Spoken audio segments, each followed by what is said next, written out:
Hi, everyone. Welcome to another one of Ironside's Take30 with the data scientist. As always, I'm Pam Askar. I'm the Director of Data Science at Ironside, and I am joined today by Yin Chen from IBM, who's going to give us an inside look at Auto AI. So Yin, do you want to give a quick intro of yourself?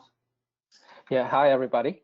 I'm excited to co-present with Ironside today about IBM Auto AI, and I am the product manager of Auto AI from IBM. Great, thanks. So I just want to give a quick intro to Ironside, like I always do. You can jump ahead, Yen, to the our mission statement there. Yeah, so as always, we like to remind our clients and ourselves that our mission is to help our clients use data to make better decisions about their business. And if you go forward one more, this is just a wheel demonstrating all of Ironside's capabilities that we have across 20 years of experience. You can just go forward one. There we go. Perfect. So Ironside has capabilities across the entire end-to-end life cycle of data and analytics across advisory and strategy practices, designing and building, deploying and implementing, and then governing and managing. And we also reach success through our strategic partnerships like ours with IBM, for example, that we've had for over 20 years. So if you go forward one more, just real quickly, the agenda today, Yen's going to walk us through Auto AI and where it sits within the Watson Studio platform and the value proposition, and give us a quick demo of that. So before I turn it over to Yen, I just wanted to remind everyone that at any point in the demonstration, you can type your questions into the chat window and we can address those, and we'll also save time at the end to go over Q&A. So thank you, Yen. Go ahead and kick off. Okay, thank you, Pam. Mm-hmm. So yeah, so as I said, I'm very excited to showcase about how IBM Auto AI can help and what is it basically and why it is useful to basically various industries, and also in the global the AI trend that we've seen so far is that Auto AI is getting more and more useful. And let me show more details about what is Auto AI and why it's useful. So in this slide, you see that Auto AI is one of the components of Watson Studio. And Watson Studio is a single multi-framework platform that keeps your data in the same spot while reducing barriers to distribution of work. So basically, if you have a team that consists of business analysts, data scientists, or domain experts, they can work in the same platform. And they share the same view of assets, and then depending on the people's different data science expertise level, and then you can free to choose different tools. Like you write code, you can choose notebook. If you want some drag and drop tool just to build model, you can choose the modeler flow. And then you can, of course, today's big topic is the per experiment. That means that anyone can create a model. You don't need to even drag and drop. So you just a few clicks, and then you're able to get a model from the data and the task that you tell Auto AI to do. And so the next slide, I will show a little bit more details about how Auto AI automate the process of data science. So basically, Auto AI provides both a graphical interface, as you see on the top right, as well as a programmatic interface for data scientists. And so that anyone can build multiple models in just a few clicks. And also another important time saving for Auto AI is that he has very easy integration with the deployment part, so that user can deploy the model and get predictions easily. And another important advantage of Auto AI is that Auto AI does not provide a black box solution, or we don't like vendor lock people to stay in IBM.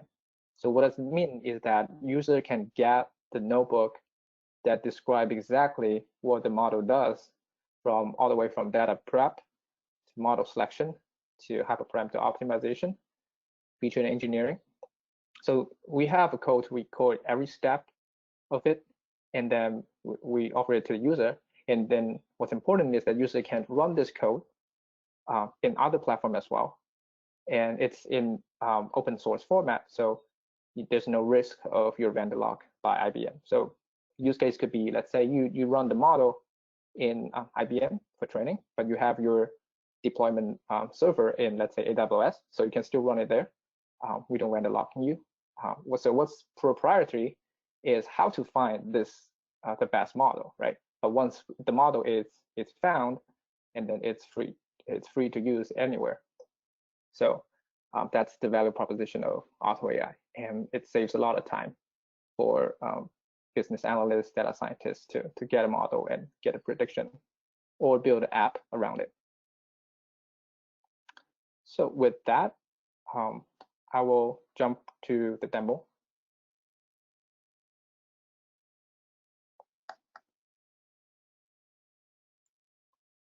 So I hope everyone can see my screen well. So basically, this is the main interface of Watson Studio in IBM Cloud. So it's a collaborative environment, so that basically everyone can share the same view of the data assets, Auto AI experiments, notebooks, and other models and experiments. So it all happens in the same place, and you can invite your team members as collaborators to this project. And you can create as many projects you want in Watson Studio Cloud.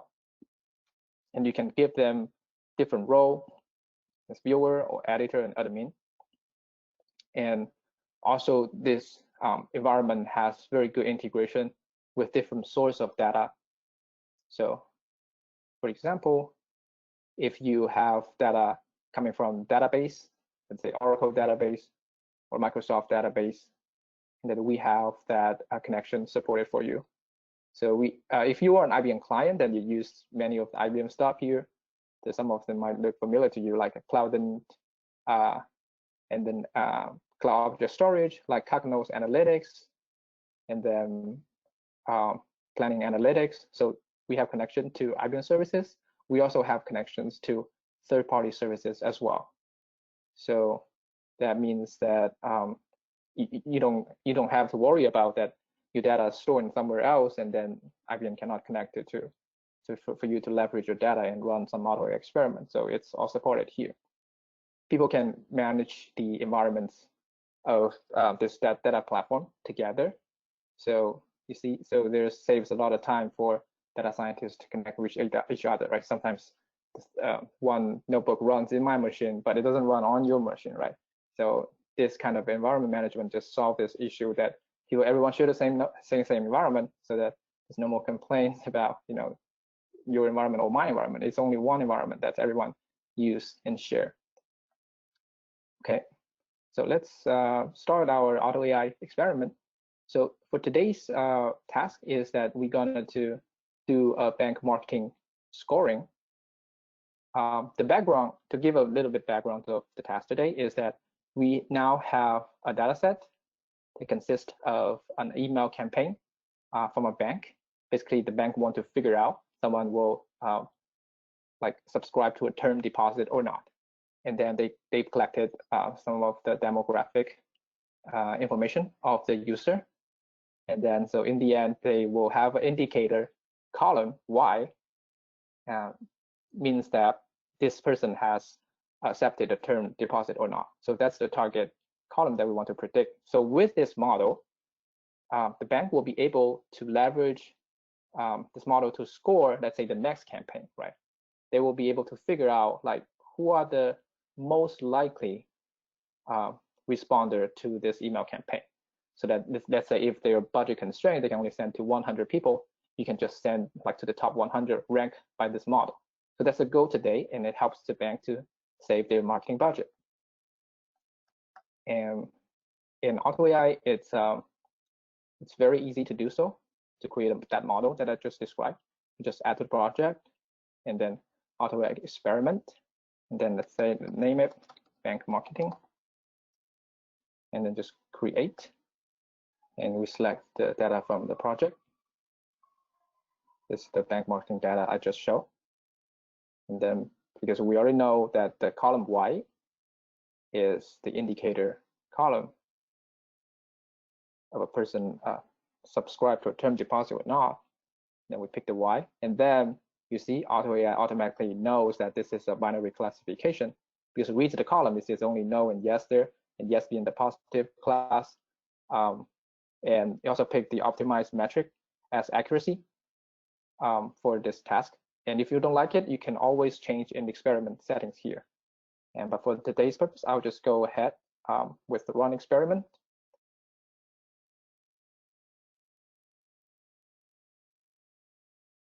Well, while that's running in, before you jump into the output, I just want to ask one of the questions that has come up. How does this compare to Cognos Analytics? So this Auto AI generate the model. So Cognos Analytics like help you to do like data wrangling and help you to generate a report. I think that's the main advantage of Cognos. Everyone gets the report. And in Auto AI, we have integration with Cognos as well. So whenever, so while it's creating the model, I would go back to the main UI from Watson Studio. So it's Cognos dashboard is integrated here. So if you click the dashboard here, and then you are able to create, and let's say any report based on the model or either the prediction you get from the data, so that you can build your like Cognos dashboard here. And you can also connect to the Cognos like data, right? Because we have the connection that just showed that it has the Cognos analytics there to use it for Auto AI to build a model. So Auto AI it's take care of the model building part, and I think that for the Cognos it's take care of the reporting part in dashboard. And they integrate with each other in the same platform.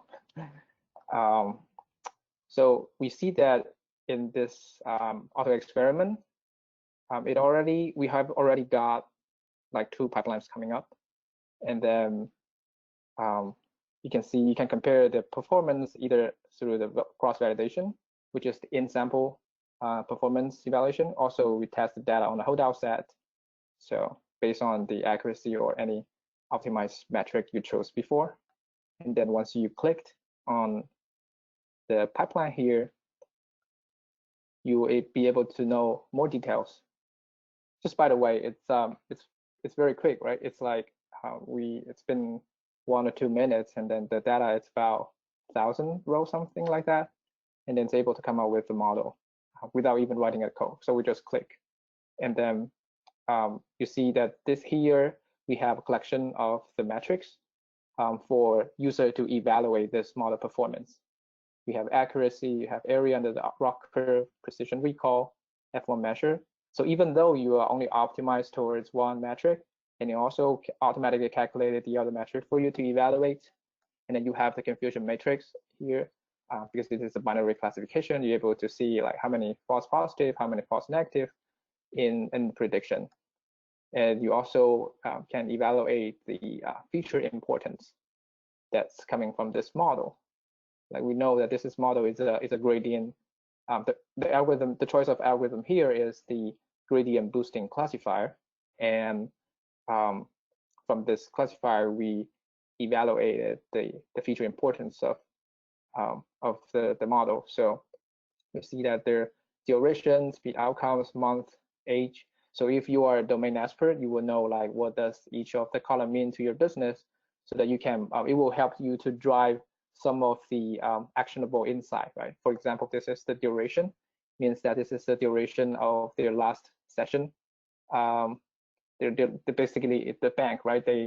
They calculate the time you spend on their website, and then they see the duration. If people have spend more time on duration on their website, and then they have higher likelihood to subscribe to the term deposit. So if you know that, then it helps you to try to focus more resources on making like your website more attractive to the user, because those people are more likely to subscribe to term deposit. And then with that model, and then you can also compare this pipeline with a bunch of other models as well. So you have the pipeline comparison here. You can like set filters for many of the features, right? So let's say you are doing a kind of a COVID-19 prediction instead of a bank marketing. You might want to have high recall, right? So you don't want to a lot of false negative. You want to keep people in a positive as much as possible. So you might want to like set a range. That let's say I want let me adjust the range here. So it's range. Let's say I have to above 30, and then it gives you about like 2 of the model that achieves that pass the threshold that has recall larger than 30. And then you can have a combination of filters as well. F1 score, precision score. So you can, it's a very convenient tool for people to select the final model used for their business. And if we go back to the pipeline page, so to leverage this pipeline, so actually user can save it as a model or save it as notebook.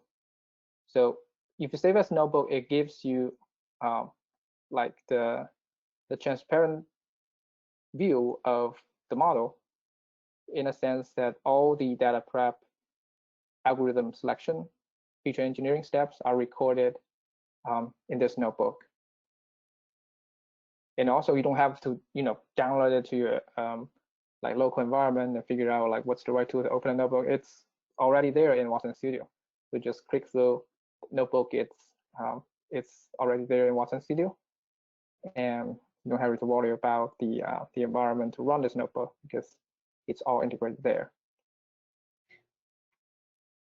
And it takes a while to take, but you can also customize the environment runtime, right, to be a bigger one, not just pick the default one, but you can always customize to your need. I think I need to refresh this a little bit. Well, while that refreshes, another question that came up is, you mentioned that there will be an indicator to indicate the probability of opening a term deposit. Can it also provide a score? So I think that Yes. might be in reference to long-term after deployment, like watching the actual outcome possibly. Yes. And you can so let me, wrong.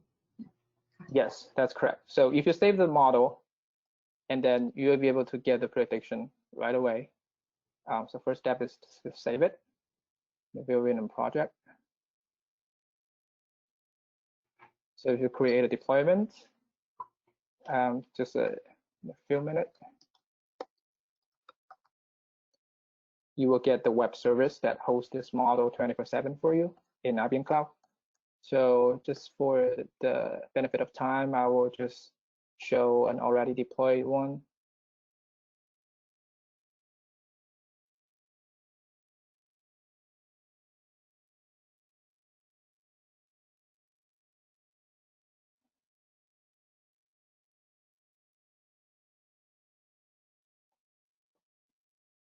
Yeah, so this one is ready.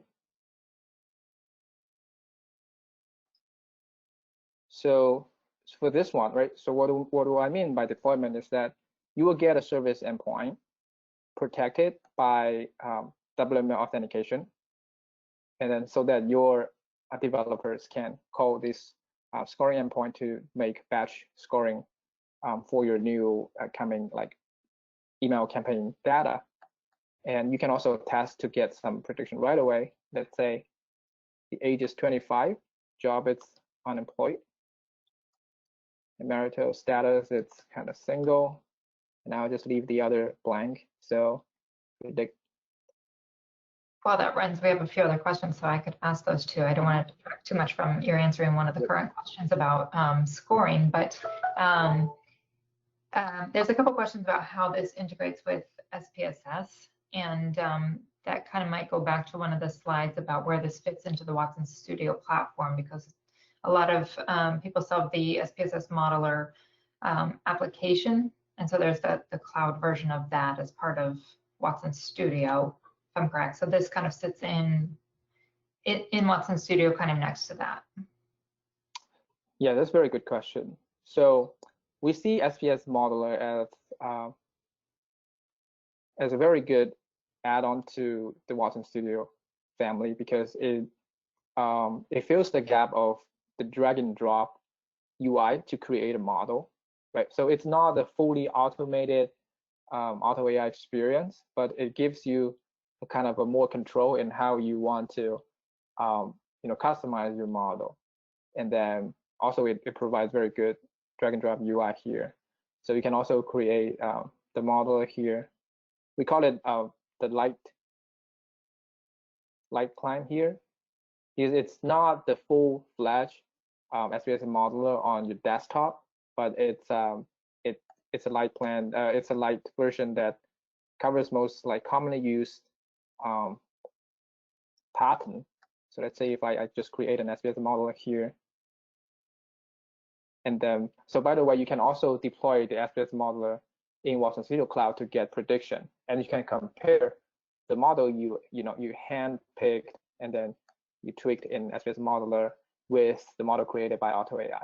So it's always like sometimes like AutoAI can give you insight of how you want to do your feature engineering, and then how you want to do your data preparation, right? So if you don't need to start from scratch once you know what's happening in the AutoAI model, right? If you're happy about the result of that AutoAI model, right? Let's say you look at the notebook that it generated, and it recorded some of the feature transformation steps here. Right? Let's say the column selector, float to string, kind of different kinds of transformer, and then the choice of the algorithms, right? The choice of algorithm here is XGBoost for this pipeline. So you have all the details here. So anytime it comes in handy when you want to reference something from the AutoAI model, and then you apply some of the insight from that model. So you figure, oh yeah, that feature transformation makes sense, and then you can add to your SPS modeler here just to help you to improve your model. And so I think does that answer your question? I think that gets to it. And I was one thing, it's not my question personally, but I think that answers the question that was asked. But one of the things I was going to point out about this is for our current SPSS modeler customers, this might look somewhat familiar, right? It's a little bit of a facelift, the interface, but everything on the left, this is very similar to the SPSS modeler that people are using, but this is the cloud version that sits in Watson Studio. And so it is a very nice transition. Yep. And another question on that point, does it come, does Watson Studio come standard in the Cloud Pack, do you know? Yes, it's in the base of Cloud Pack for data. Great. Yeah, so that also means that you can install AutoAI anywhere you want, right? In AWS, in Azure, in Google. So it's multi-cloud. So because of Cloud Pack for data, it's multi-cloud. So anything sits on top, it's multi-cloud automatically. Great, and on that point too, I just wanted to mention that tomorrow's Take30 session will be specifically on Cloud Pack for data. So if you want to know more about the larger platform, you could join us tomorrow for that as well. Another question, since we're talking about cloud, is this available on-prem as well? Correct. It's also available on-prem behind your firewall. Great. I think we're kind of jumping into Q&A because there's lots of great questions popping up. So I just want to make sure that we cover all of these. There was another one about, is there any demographic data that this tool is integrated with? So usually we don't so IBM is not a data reseller. So if you have any demographic data, if you have to be compliant with the regulation in your industry and see if it's appropriate to to add to the platform. So but IBM also support it's on IBM side, we support all kinds of data, but we encourage for anything it's sensitive or personal information about the person, you try to create kind of a rules in Watson knowledge catalog before you run it into AutoAI, right? So I'm not sure everyone is familiar with Watson catalog, knowledge catalog here. This is a tool also in Cloud Pack for data that allow user to set the rules to mask all the sensitive data, let's say phone number, email addresses, so that whenever data scientists get the data and try to run model of it, it's already masked and to be compliant with your company's regulation. very, very useful tool, also in cloud data. Yeah, we also have a partnership with Precisely that offers a lot of demographics type data and location data, and so a lot of our clients might be using that too. And so that's a case where it's not necessarily integrated in IBM, but Ironside works with that partner, and so that's a case where it could be hosted in your knowledge catalog. And before I go and summarize the key takeaways, and there might be a few other questions, I wanted to go back to one of the original questions about Cognos Analytics. So the Cognos Analytics specifically has some AI-like capabilities, I believe. So there was a question about, is this the same thing as what's now embedded in Cognos Analytics, or is that different? So honestly, there's some overlaps in the capability from Cognos, because we also try to sell Cognos standalone, right, to the client. So it has to, have some AI capability embedded there. But if you're looking for a kind of enterprise grade across your company, right, if you're also interested in other parts of Cloud Platform Data, for example, like what's knowledge catalog, auto AI. So it's better that we just take the best of each tool. We use the Cognos for the dashboard, and then use auto AI to automatically build the model, or use SBS Modeler to build a model with drag and drop. So yeah, I think that's in Cloud Platform Data, all these components are modularized, right? You can pick which one you need, which one you don't. And if you like Cognos, you can use Cognos and plus auto AI, right? It's some combination you would like to see. It's possible to do that through Cloud Platform Data. Yeah, that's a great point. And I always see those types of tools like the AI capabilities in Cognos Analytics that I'm not super familiar with, but sometimes I see them as a way to explore where there might be something like an analyst could explore and say, yeah, that it looks like this model is great, but like you're saying, if you want to really deploy and do a lot more with AI, you'd shift to a platform like this. So just to summarize some of our key takeaways, and if there's other questions, please feel free to either unmute yourself and ask, or write in the chat box too. But in the meantime, let me just summarize what Yin has walked us through here, and again, feel free to jump in and clarify anything.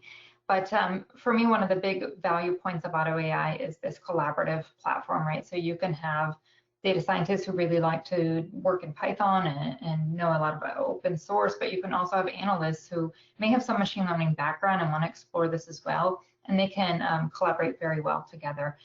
It also accelerates the whole end-to-end workload, right? So you can just build a model in seconds right there and see the value and go ahead and deploy it, or you can dig into it a little bit more and tweak, all the aspects of it if you wanted to.